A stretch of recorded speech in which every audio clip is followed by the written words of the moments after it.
Let's go ahead and take it from one part of the country that's had just too much rain to another that can't get enough. We've got a historic drought playing out in Florida.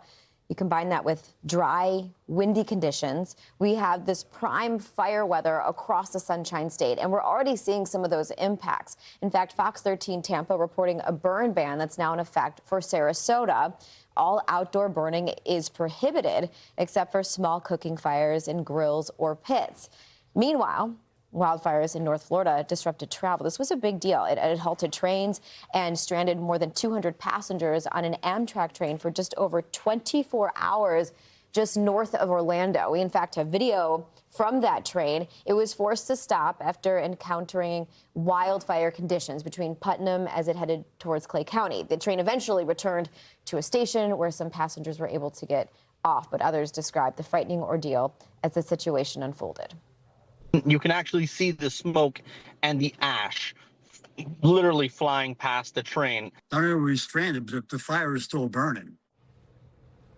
Yeah, crazy, right? Because I think when we think about wildfires, we don't often consider Florida, but the fact is Florida is incredibly dry.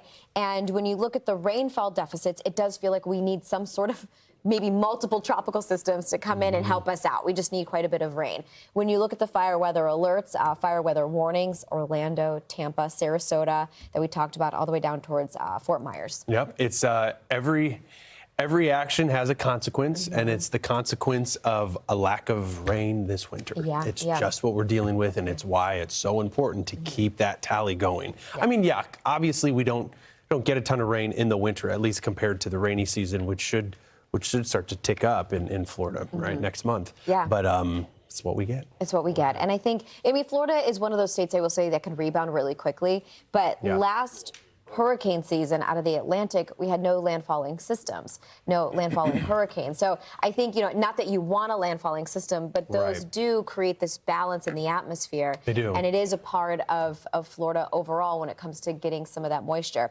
When you look at relative humidity, that's going to be dry. So the air's dry. It continues to dry things out because it's gusty, and some of these winds could be 20, 30, if not 40 miles per hour. It wasn't too long ago, though, that east wind, that northeast wind, was actually providing a lot of moisture moving into Florida. I guess there's not a ton, and believe it or not, when we look at this, there is an improvement. 2 weeks ago, 99% of the state was under a drought. Now it's 98, so. You're right. There's a silver lining always to be found. Might be 1%, but it's 1%. When you look at the rating, too, so extreme to exceptional, those are the higher echelons on the drought monitor.